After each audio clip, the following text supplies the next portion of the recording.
So here we go.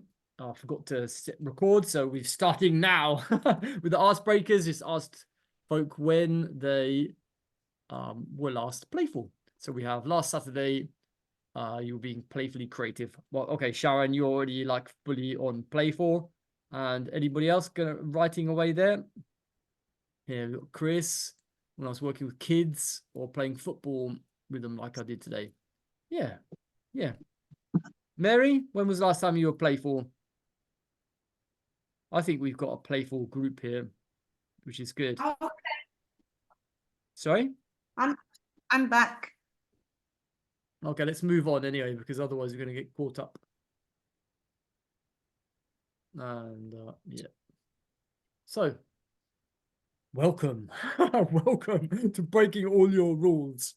So the real secret of life is to be completely engaged with what you're doing in the here and now. And instead of calling it work, realize it is play. So it's this play is already this hint of being engaged, being fully immersed and curious and not having ideas about what it's about already, just diving in. And then I put this quote from James Cass, which has this brilliant book, Infinite and Finite and Infinite Games. There are at least two kinds of games. One could be finite and the other infinite. A finite game is played for the purpose of winning. An infinite game for the purpose of continuing the play. This is very interesting, this concept here. Is anybody who is familiar with this concept of finite and infinite play? Put your hand in air if you are. Sharon is good. Football is a finite game. There are set rules, there's a set outcome, a set players. You can't change anything. An infinite game is any game where you just want to continue it for the fun of it. Let's say throwing frisbee at the beach where you're not counting a score, you're just throwing it backwards and forwards. You want it to go on forever because it's so much fun. You could turn it into a finite game if you wanted to, or not. Life is a infinite game. We want it to continue. No, so we need to play it like it was an infinite game. And also business is an infinite game. It doesn't all of a sudden want to stop. But it acts as if it was a finite game. And also life reacts as if it was a finite game. Anyway, this is the intro. Let's go back to 1996. So as I said, I'm going to share a little bit about my story before we start. So, whew. So at 19, I learned to juggle while I was at university, and it blew my mind. I have to ask you, hands up, who can juggle here? I know Chris and Chris can. Mary is laughing. Sharon, I don't remember. No. One day you'll learn to juggle, perhaps. It's one of these things. For me, it was like impossible. There's like no way I could learn to juggle. I wasn't sporty. I wasn't this. I wasn't that. They told me that I wasn't sporty. When I learned to juggle, I was like, oh my goodness. All those other things they told me about me are completely wrong. So it was like, that was my first experience of a rule breakage that happened. It was very intense and beautiful, this thing. Anybody can learn to juggle, even if it's just 3 scarves. You get the same. So amidst my intense studies at university, I studied chemistry. I discovered the power of play. And it was just something that got me up and moving. I'm a kinesthetic learner. I find it very hard to sit still. Yeah, it was just perfect for me juggling at that moment. And it was just an incredible learning and juggling and studying chemistry and this. And I wasn't at the end of it interested in chemistry whatsoever. Not the application of it. It wasn't playful for me. And I realize now that's what happened, you know. People say, you can't do that forever. You have to find an application for your studies. It seemed pointless to me. Anyway, so when I finished my studies, I said, what am I going to do now? You know, what the hell am I going to do now? 21, I don't know, you know. And so with a friend of mine, we decided to go to a juggling festival in France, a big one, a European one. And I boarded this plane, and I looked out the window and I said to the hostess, "This is the first time I've ever been in an airplane." And they were saying to me, "Oh, no, don't worry. It's going to be okay." And I was like, "I'm not worried. It's amazing." You know, I was looking out the window, seeing like how high up off the ground we were. And my thought was, why didn't anybody tell me that this was so amazing? Um, and then a second thought was, I can't come back in 2 weeks' time. There's no way I can come back in 2 weeks' time. I'm going to cancel my return ticket. And that's exactly what I did. Cancel my return ticket and came back after 4 months. Okay, when I was 21. Lots of people have crazy experiences, eh? But anyway, this was my ticket a little bit out of the matrix, so to say. So during that trip, I street performed. I was terribly shy. It was really hard for me to be street performing like that. And I encountered lots of heartwarming experiences. I met lots of kind people that helped me. I traveled with no money. You know, I was gone for 2 weeks on a really tight budget. Didn't have a credit card. Certainly didn't have a mobile phone. We're talking about 1996. And this experience has made me grow. And I traveled with this dude, Pete, who made these incredible sandwiches, like you can see in the picture, for 2 weeks. And then he left me, which was also a bit traumatic when he left. But before leaving, this man, Pete, he said to me, "Anthony, don't worry. The worst thing that can happen to you is you will die. And that's not going to happen." This was strangely comforting. Strangely comforting. The worst thing is going to happen to you is you're going to die, and that's not going to happen. Anyway, so that was actually was a surprising, massive help to me.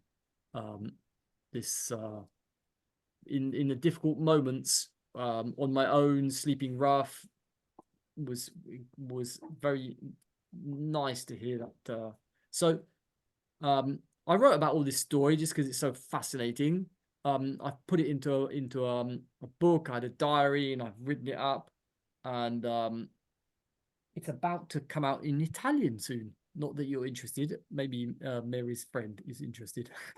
Maybe not. But anyway, this book's out, and Sharon has a copy. And don't you, Sharon, somewhere? Yeah, you send me the picture. I do. It's really good. Love it. Thank you.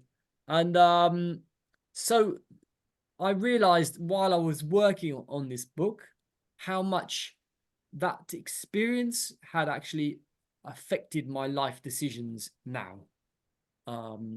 How I'm more interested in learning and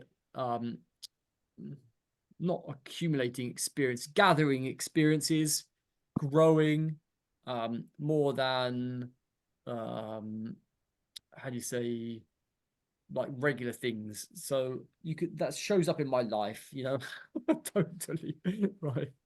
So anyway, we need balance though. So balance is best. Balance is good.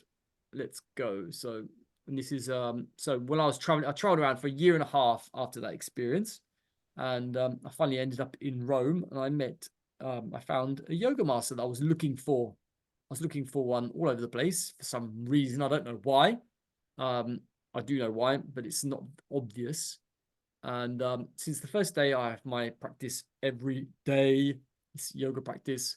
I practice more than I brush my teeth. Anyway, that's a funny thing to say.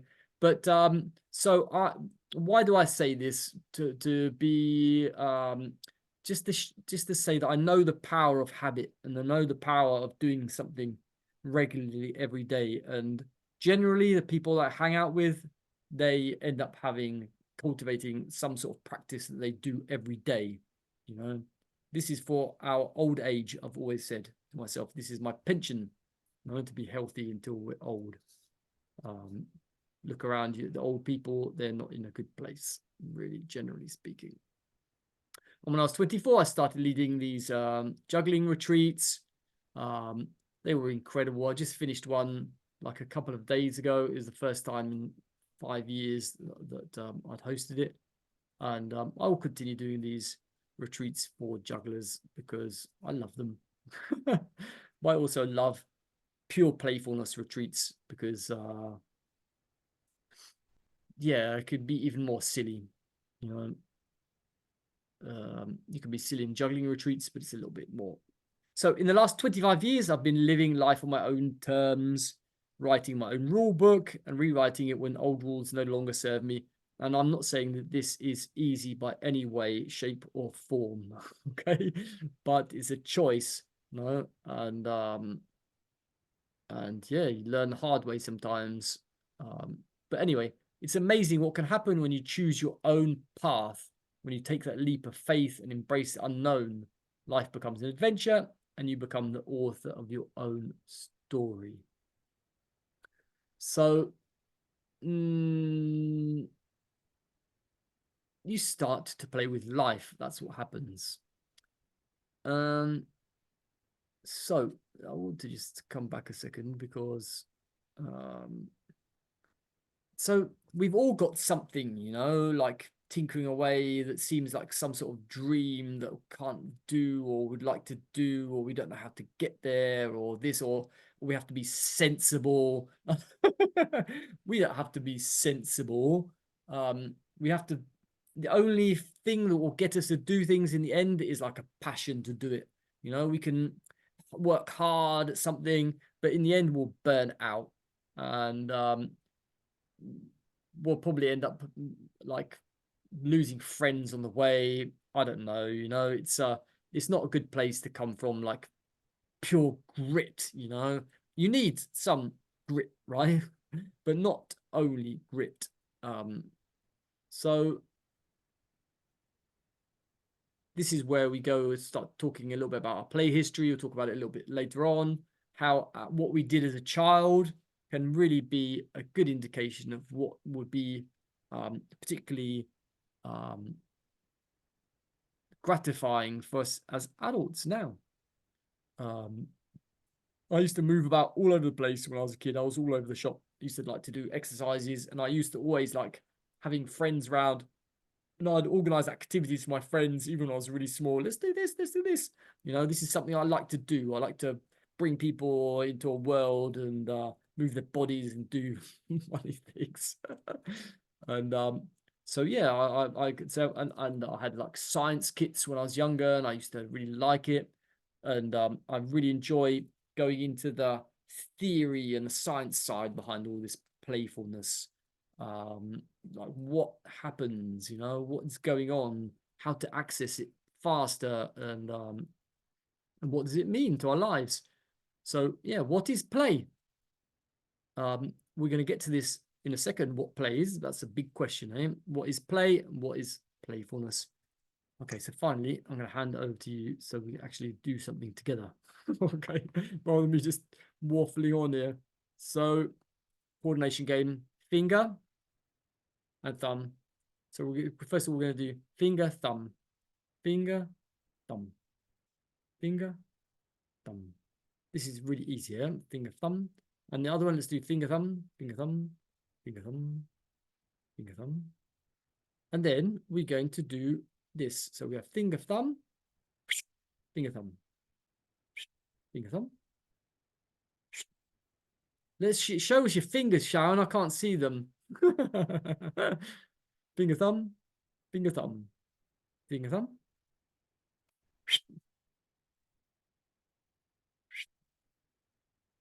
Okay, so you end up doing this sort of thing, or like not doing the right homework. This is your homework. Do this. And once you've got it going, teach children, teach people.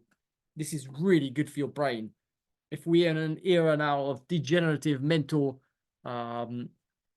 brain, not so much mental health, but like brain health, it's because we don't do anything with our bodies anymore. Like our grandparents and these, they used to do a lot more things with their bodies and their hands, especially their hands. You know, hands are very connected to our brains. Anyway, the other version is this, which is very tricky. Thumb down, finger forward. So it's like rotated the whole thing. And I find this also difficult. Okay, got it now. Got to go now. So a playful mind always looks for variations. Always looks for variations. So there's this one here. I've been doing this for years, and then I saw this picture on the screen, right? This like this, and I was like, oh my goodness, we can do this upside down as well. There's always another level of things, and it's good to be out on them. And if we're holding classes, I don't know if you teach students, if you keep your eyes open, you'll see that students come up with variations, or they'll give you hints of things, and you just like go, brilliant, let's try that out. Anyway, I've got a little bit too much going on with the screen now to be able to do anything like that. So anyway, okay, this is a funny question now. Actually, do you feel like this sometimes?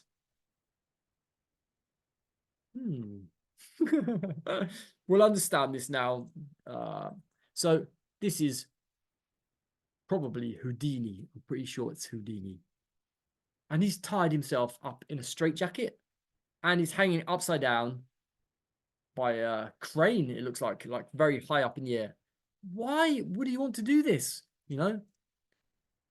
Because there's immense joy of setting ourselves challenges and getting out of them, and this is how we access the playfulness, setting ourselves challenges or accepting challenges that are coming towards us and interacting with them. How can I interact with you now? What's coming at me? You see, jugglers know this thing because we're really excited when we think, okay, now I'm going to try do this all on one leg with something balanced on my head, doing one thing with my hand and doing something another with my other hand, and there's great joy for no reason other than just doing it. So this is a tiny hint on this accessing the playful path. Let's go with the next one. Stuck in a monotonous routine. I don't know if any of you are really stuck in a monotonous routine, but perhaps there's a part of our lives that is. It's like our fixation with security, with certainty, making sure that everything's always the same, gets us a bit stuck in monotony. When everything is, we know how everything is, it's not even boredom. We enter into depression, when our lives are too heavily structured. They can be structured, but we also need this unstructured part of it. We need both of these parts. So it's I'm not saying throw the structure out the window. I'm saying give some more focus also to our necessity to take a different walk to work, hang out with somebody new, do new things. You don't have to exaggerate on these things. Even just a tiny thing really brings us into a different state. Feeling disconnected from loved ones. This is also single people, right? But maybe we do feel disconnected. So there's this harmony approaches: hear each other out, allocate quality time, remain present, mutual appreciation, open communication, navigate conflicts, and make sure that things are consistent. Don't take our partners for granted.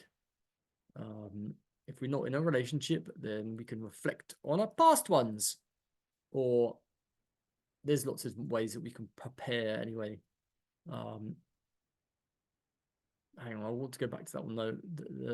So it's if let's say we're single and we want to find somebody, we need to go into places that we don't normally go to. Otherwise we have to create situations to actually meet people in person. That we need to put ourselves out there a little bit. This is what I'm saying. It doesn't have to be a big stress, but we have to put ourselves out there a little bit and be patient. Patient. Okay, sorry, I want to go back to that one. So struggling, making yourself heard. So I'm slowly shifting my focus more with this work here on helping folk overcoming shyness, because I see that it's a common thing with people that come to my groups, and Maybe we're not shy in some contexts, but we are in others. Maybe we're like a stage beast, you know, we're on the stage, but like in smaller contexts, we're very quiet, you know, and we suffer from this because we would like to start up conversations with people or yeah, just make ourselves heard. That's the best way to say it.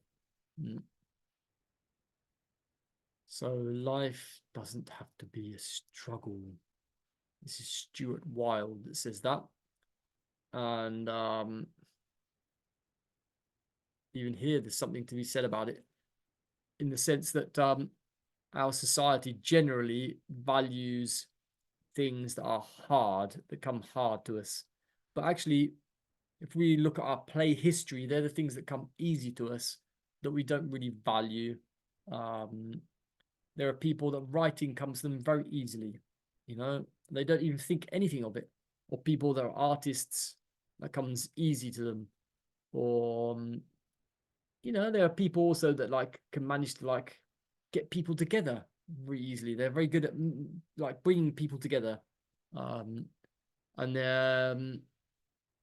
yeah, there are people that are very good looking after plants. I don't know, you know, they've got green thumbs, they say. So it's really looking at like what comes easy to us is very important. We need some struggle though. We do need some struggle. I don't want to say that we don't want that, but not all struggle. Okay. Otherwise, we end up a bit stiff, a bit too. Okay. And we become very irritable and intolerant. Okay. Let's keep going.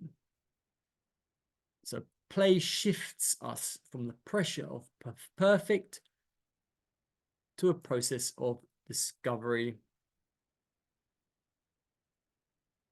This is again Shelley Johnson that said this. Playfulness is an attitude of curiosity, openness, and joy. And there are several triads like this that I've come across that I find absolutely brilliant. You know, we try to define playfulness you can define it in lots of different ways, but it starts in curiosity. We stay open and we are cultivating joy with it. That's the definition of there's signals that we are actually in a playful state. Let's move on. And play, this is also I found brilliant. Play is an active form of rest, restores us more than lounging, creating a foundation for a fulfilling life. So there's passive play. No, there isn't really passive play. Play is always active. It's always inviting us into action. There are things that are quieter, like card games are quieter, but they are not passive.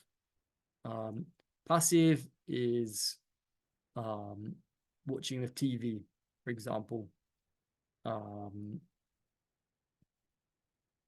don't know. There's lots of things that are passive, you know. We need to be passive if we've struggled too much often, right? So there's this imbalance. Anyway, let's keep moving. So we all have a play personality. In this 4-week course that I'm tell you about at the end of this session together, we go into this a bit more detail. But anyway, the 8 play personalities, because we're not all the Joker type. Who's familiar with this concept of play personalities? Sharon, definitely. You other guys? No. Okay, good.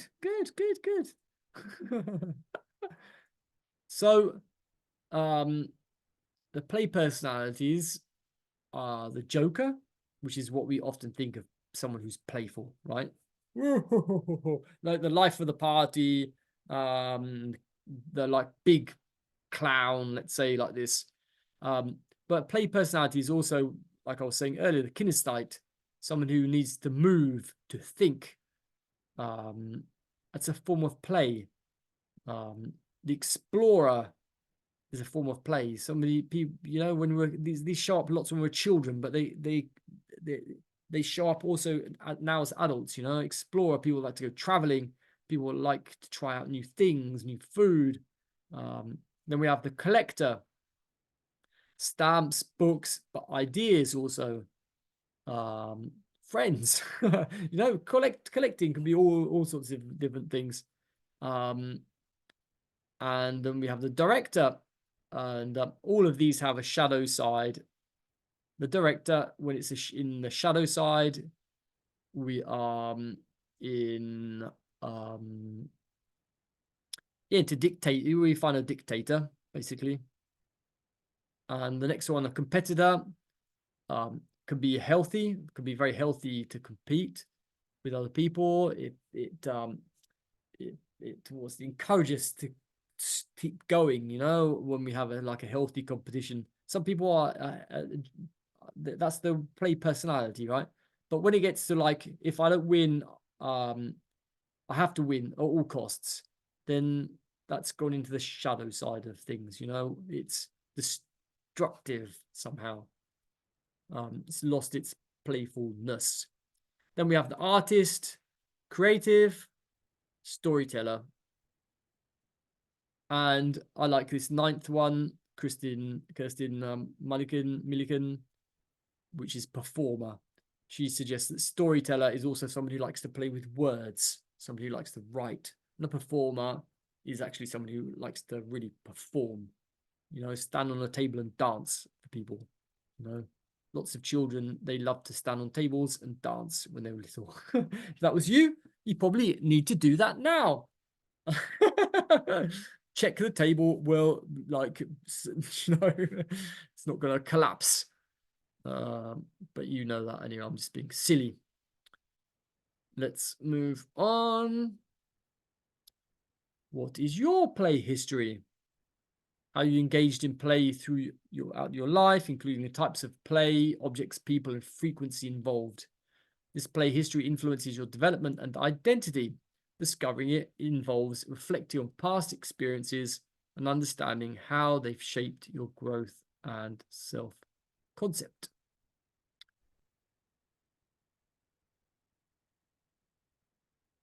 Reconnecting with your childhood playfulness helps you rediscover your freedom and true self. So let me go on to these next couple of things. When you know your play history, then you know yourself. So perhaps you already tried to know yourself with Myers-Briggs, Enneagram, Strengths Finder, Nonviolent Communication, MBTI, I don't remember what that stands for, Insights, Hogan, feedback from friends and family. Finding your play personality is an easy way to discover yourself and identify fulfilling activities or careers. It's not actually so much just about discovering what they are. We'll go into this in a moment. It's about reconnecting to how you felt while you were doing them. You see, it's a big difference than actually just doing it. Because if you just do it, we are human beings, not human doings, right? Human doings in English means human poo. No, we are not human doings. Doings, all of us, me, especially me, I get caught in this doing. Only way out of this is awareness. This, I say, mindfulness, playfulness, mindfulness, awareness, coming back to yourself. Okay, where am I now? I'm in this room. Where am I now? I'm here. Okay, what's going on? Okay, I'm here. I'm here. Keep calling yourself back here. Keep calling yourself back here all the time. Otherwise, you make crazy films, and we're not really there. So the aim of life is to play the game. Is it as simple as that? Yeah, probably. Is that easy? No. First, though, we need to find out what our rules are. Okay, so over to you. Right. So first of all, we've been talking, sitting down a lot. And if you're kinesthetic types, you need to get up. We're just going to do this for like 30 seconds or something. Just get up and shake out your sillies. Oh, this man with a white beard and the white hair, he's been talking a lot. Filling with notions. And I just have to shake out my sillies. Shake them out. Shake them out. Ah. Okay. Another little tiny bit. Brilliant. I have to sit down because I've got all these slides to work through, you see. But you can keep standing up if you like. So this practice of shaking, I would recommend it highly. 2 or 3 minutes. Just shake out. Animals do it spontaneously. We do not. It's a very good way of like getting stress out of our system because we have gathered up so much stress. It's all over the place. Okay. What are the rules you need to break? This is a bit like the essence of this workshop here. But I will help you now, okay? I was like, what rules do I need to break? It's like there's this question I found out the other day. There's this group of people, they're called Be More Pirate, and they ask their people the first question. They say, what is a rule that you've broken recently? And 99% of the people say speeding in their car. This is like the only rules that people break now is speeding. And that's not what I'm talking about here by any means. Examples, variations of these, okay, will be your rules. I must always be productive. No time to play or have fun.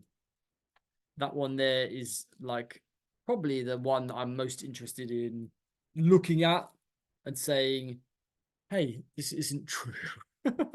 This came from the Industrial Revolution and it's no part of my life. I don't know if you've seen this meme. There's a meme that basically says that medieval peasants had much more free time, leisure time than we do. Yeah. Yeah, Chris from Spain, she agrees. Anyway, I must always appear strong. I mustn't show my weaknesses. That's perhaps a rule as well, you know, that stops us from interacting and entering in relationship with somebody. Because we have this wall, you know, we have a role, and sometimes you don't have to be strong, you know, we could say, you can be very open about it. The third one, I have to pretend to be interested in conversations I don't care about. So, if you're more like on that, let's say, ADHD spectrum, then you might find that there are people you talk to that you don't listen to hear a word of what they said. It just goes over the top of your head, right? Because they're just not interesting. They're not engaging you somehow. I don't know. And there are people that talk and they engage you because they're interested in what they're saying, what they're talking about. If somebody's not interested, I don't know. Sometimes I just say it to people. Are you actually interested in? Are you interested in what you're saying now? It's hard, eh? I say these things, but like, anyway, I have to be a bit to the point here. Otherwise, we're gonna go. We'll already go like to about 10 minutes over, but. Okay, if you were to rewrite your rule book today, what would you write instead? Okay, so take 2 minutes to think about what is the rule, like what is the rule that you live by that you've had enough of, and you think like, okay, now I could do with changing this rule. Something easy. Most of the things we have in common actually anyway. And if you feel like it, pop it into the chat.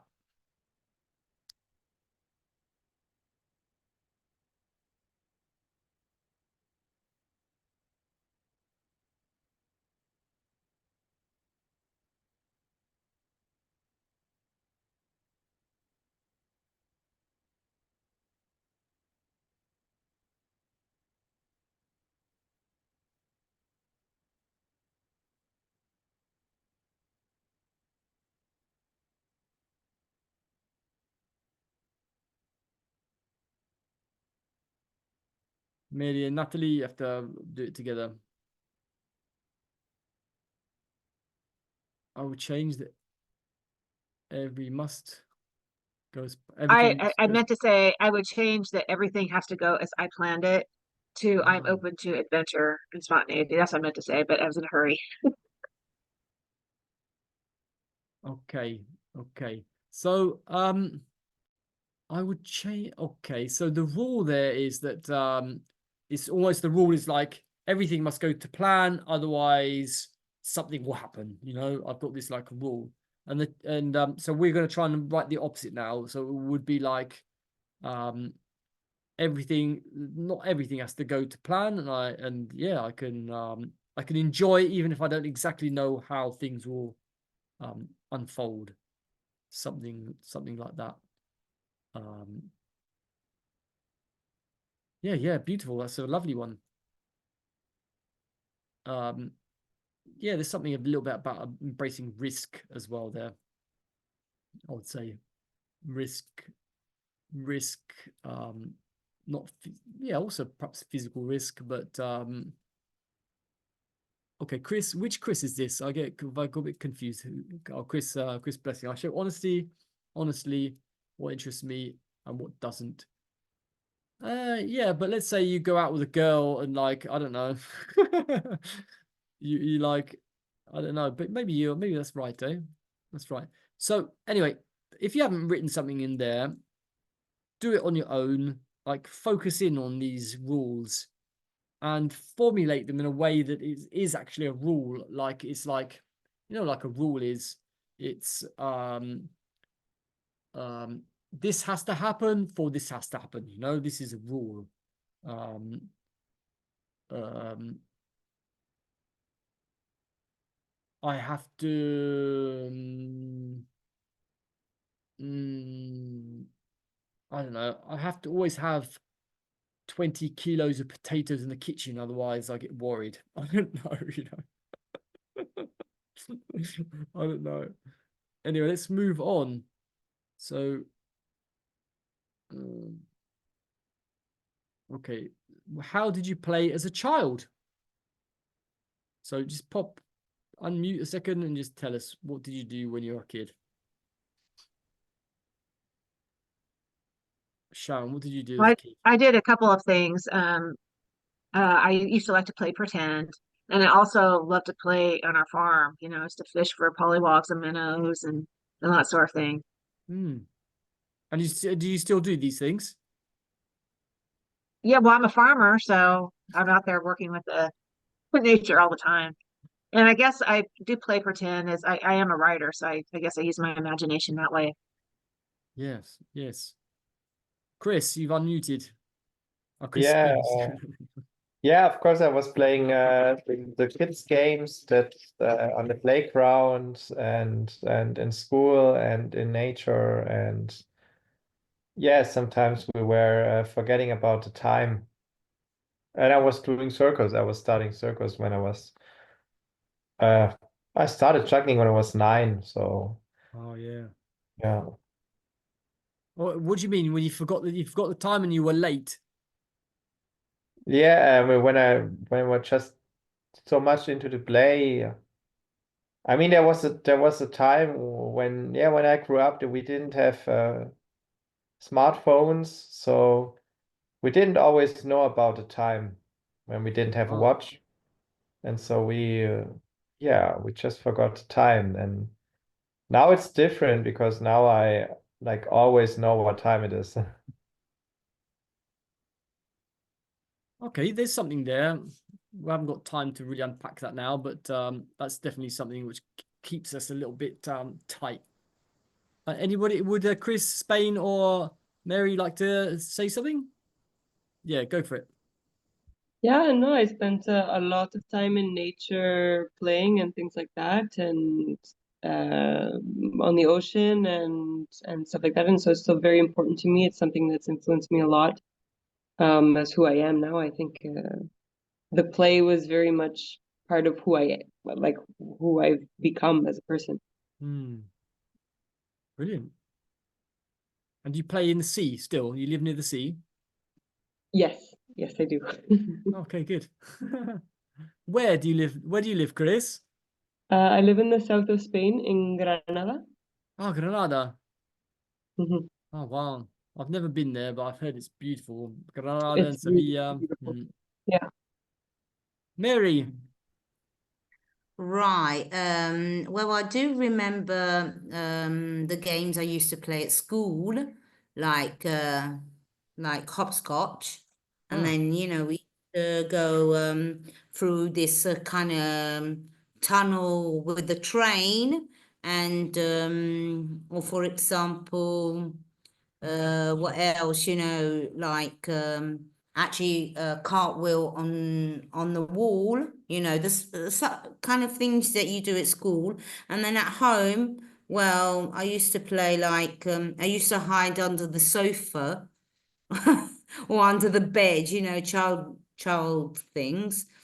And or I used to play with dolls, really, some dolls. hmm. I remember a friend of my dad that actually bought a doll from Spain, a traditional doll. And I used to play with that doll, but I don't know where it is now. So, you Okay. know, Oh, mm, brilliant.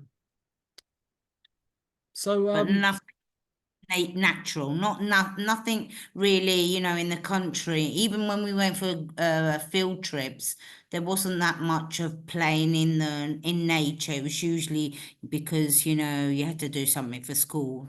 But I was in London, so it's not like not much playing in nature really. But it's okay. brilliant, brilliant. So, just moving on with this though. So, just reconnect to how that, because we've moved this sort of like remembering this now is in a group like this. Remember how this really was though as a kid, like it's so important. The whole idea of remembering how you played, Just close your eyes a moment and just remember what you did, how you loved it. Um, just just the moments when you're like completely immersed in play.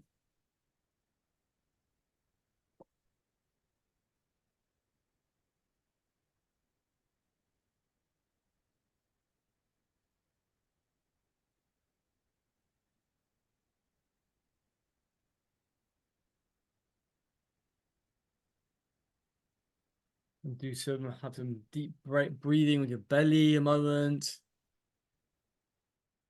Hmm.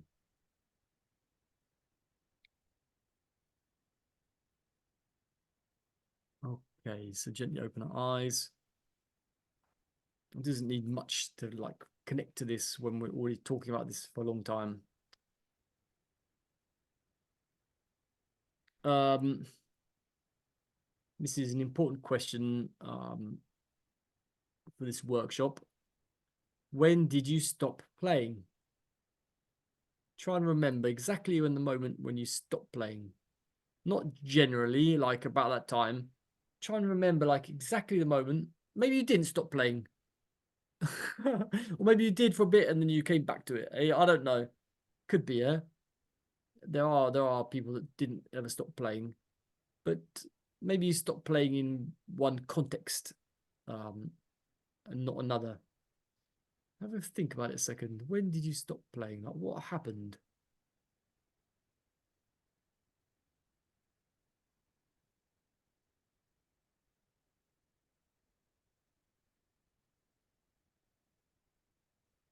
Okay, so we're just gonna let this go now.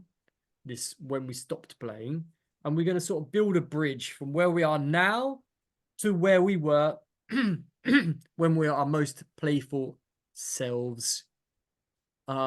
So imagine this you as a very small child now, innocent, playful.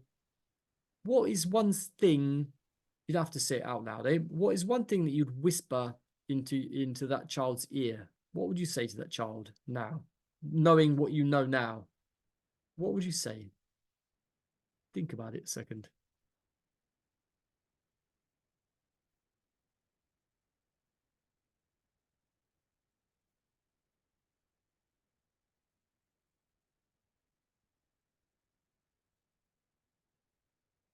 And now, think about what that child, that small, innocent, playful child, would say to you now. What advice would it give you?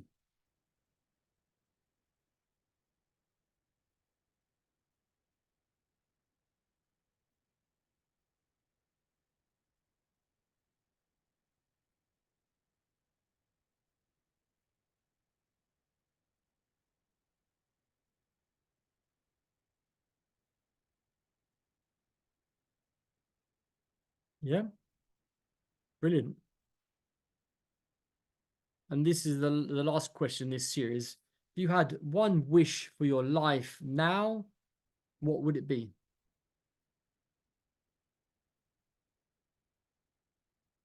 Formulate it always in positive, not like, I don't want to do this anymore. You know, it's always the other way of formulating it.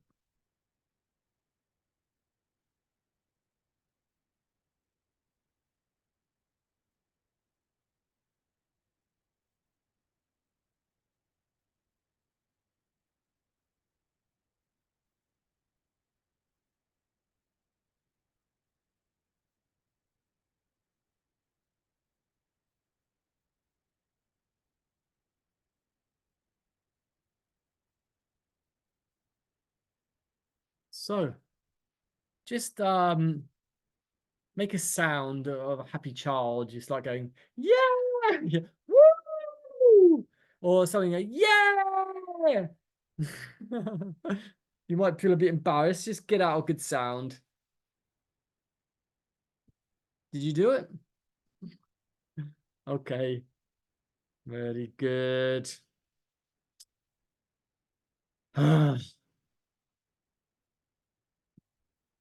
So this is I'll leave this for you as homework. Okay, so write down what do you want less of in your life and what do you want more of. Less of, more of,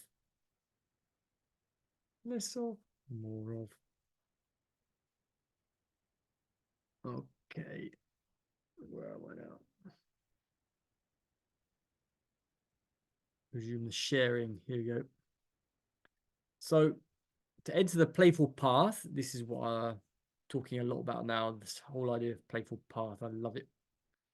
We need a loving heart, a joyous mind, and a vibrant body. And this is quite central to my work now. I find it amazing. I can't go too much into it now, but if we have only 2 out of these, it's not complete. If we have a joyous mind, let's say we're very positive thinking and we are very fit, athletic, we don't have the loving heart, we might become a spiritual asshole, what they say. Okay. If we have, I don't know, a loving heart and a vibrant body, we might be a bit like emotional roller coaster, you see? Because the joyous mind helps the heart to not do this kind of thing like this, okay? And if we've got a loving heart and joyous mind, without a vibrant body, then we don't have the energy to act in the world, essentially. This is, in a nutshell, what's going on here. And we need all of these aspects. Okay, so if you're eager, I would like to hear from you at the end of all of this, but I'm going to talk to you about this 4-week course that's coming up. I'll tell you when it's coming up in a second. Be eager for more laughter, love, a lot of life. Join me in this 4-week course. Rediscover the authentic, brilliant you, playful living, playful relationships. Week 1 is authentic self-discovery, so it's going a bit deeper into our play history. And then we have these 3 things here, which is week 2 is essentially a vibrant body, playful vitality. It's all sorts of different parts to it, you know. It's how to stay vibrant. Week 3 is about lifestyle transformations, starting with our lifestyle. And this is the part which is more to do with joyful mindset. And then also on heartfelt connections, which is just brings it all together. And it's very, very beautiful, this last session. They're all great, but it really comes together at the end when we talk about relationships and friendships. And we have a weekly love session that's 90 minutes, 190, 100 minutes. And we have a community that gets together, and every week there are books to read, videos to watch, and and thoughts to think about. Anyway, it starts on Monday the 21st, and I'm just going to tell you everything. And it is only €279. However, if you were to sign up by the 4th of October, you get €100 off. So it's 179 rather than 279. And that's it. I will send you all the info tomorrow. I'll put this in the chat now so you can save it and look at it in your own time. No, I can't seem to be able to do it. Anyway, I don't know why. Anthony, what times would be the live sessions? Like, Oh, that's a very good question. This time and this day. okay. Yeah, I did it on purpose so that it's so it's clearer for everybody. It's Monday 8:30 till 10. That's sort of the time. Oh, that's here in where you are. Okay. I think it's 12:30. Is it 1:30 where you are now? Let's see. It's 12:30. Oh, it's 12:30. Okay, then I need to change that. Yeah, you're not 11 hours. Oh, but I think maybe the time changes then. I think I think it's 9 hours difference from Central Europe for Pacific time. I think Until daylight savings time differs. I think it changes. Yeah, I think the daylight savings changes at the end of October. Anyway, I want to hear how this session was, and if you have any questions. And yeah, I was looking at the chat now, so it's good that I haven't got this. I have all these screens that I share, but I prefer to be able to see you a little bit bigger. Like tiny little people there. Tell me, how was it this talking to your playful self when you were very small, and then afterwards, talking to your grown up? That's what I'm quite interested in hearing as well. Anybody like to share? Chris is about to fall asleep. It's good, eh? Good night. Mary, how was that for you? Talking to your younger you?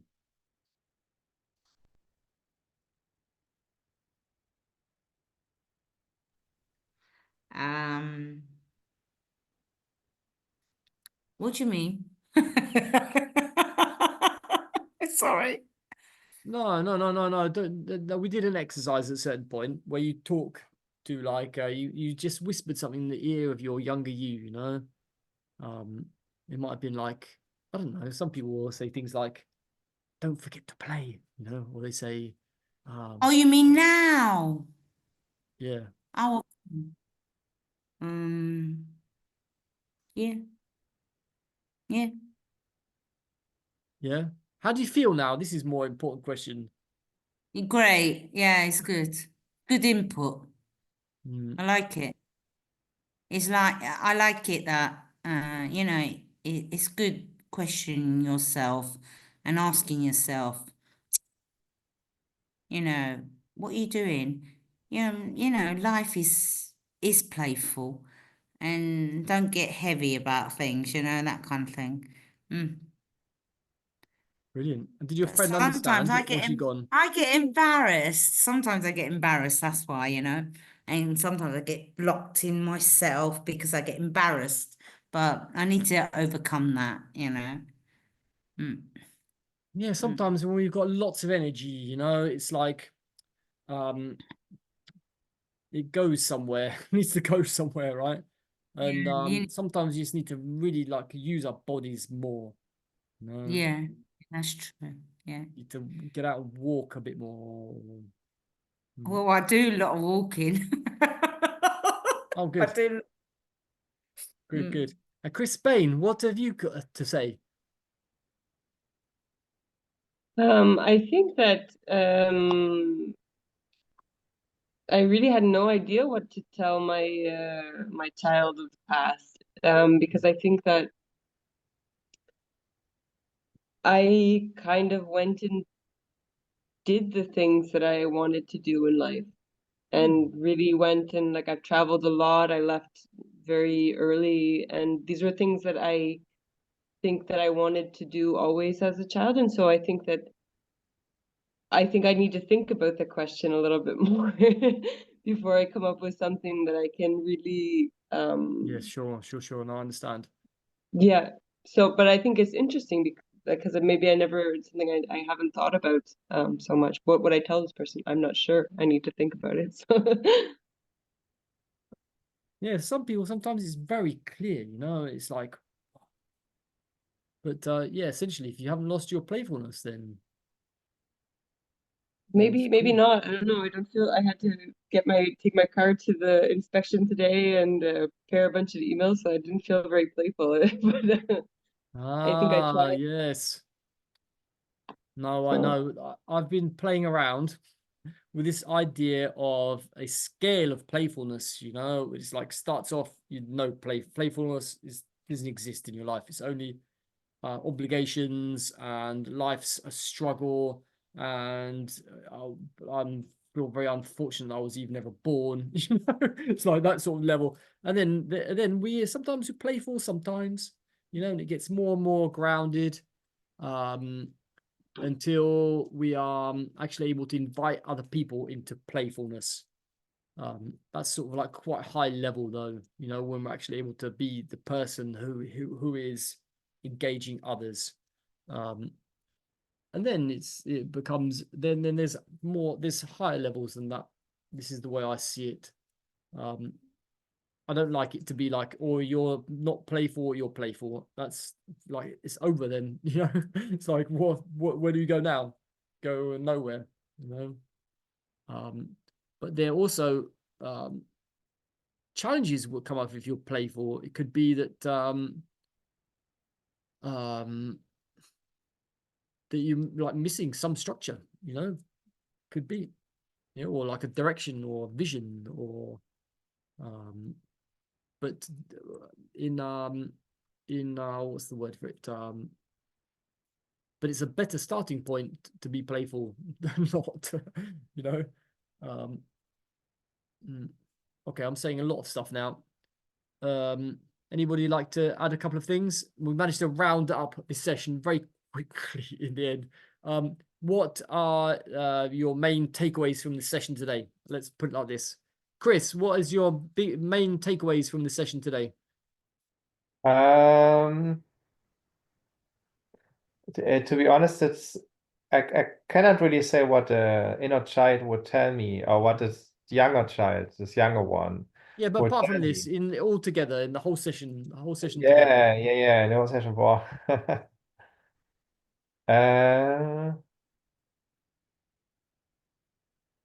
Yeah, I think it's good to find out more about my younger child and how I can be more playful. And I think it's a lot of one reason is to have too much fear to be playful and open. That's one thing I realized during the session, I think.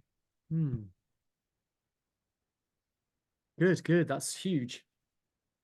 And it was interesting what you told us about your story and your what you've learned. I mean, I already know some of this because I've read your book, but yeah, that was a good that you summarized it. Yeah. In a nutshell. in a very nutshell.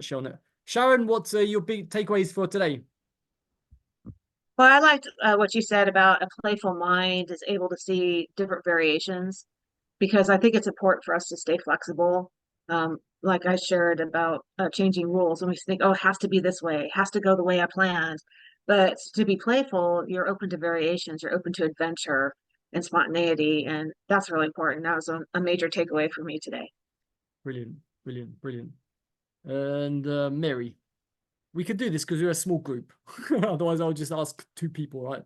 But like, I can't ask two people. Everybody you have to share, right? Mary. Well, the thing is that when you're talking about variations, I was thinking about journeys, because I restarted again, just going, starting to just travel, a bit. But no, not really long distances, since whatever. And well, that's playful for me anyway, Yeah, because absolutely. it gets It's the me, it explorer. opens my mind again. It's exploring, and that's what I wanted to do as a child. I wanted to always kind of explore. I was always curious, so it's nice to have that feeling back. Brilliant, brilliant. It's always there. It's just you cut it off, basically. And Chris from Granada. Yeah, I think that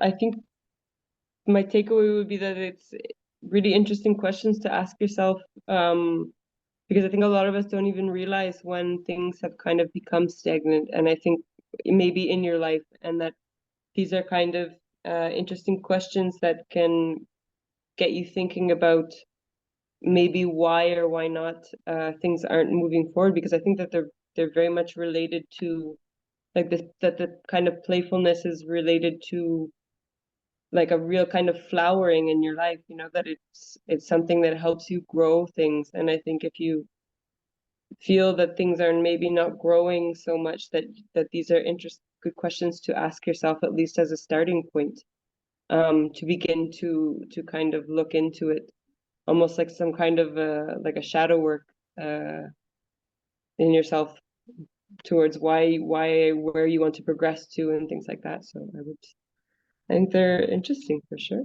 That's my takeaway. Brilliant, brilliant. Okay, let's close the call before we get too like out there with the time. But I think 60 minutes is too short for this workshop. 75 is perfect. If anybody anyway, I will send out an email tomorrow. And if anybody would like to write 2 lines about what this workshop was like, then I like to collect them. Just anyway. Catch you all guys later. Take care. Thank Ciao, you. bye, ciao, ciao, ciao. Ciao. Hasta la próxima.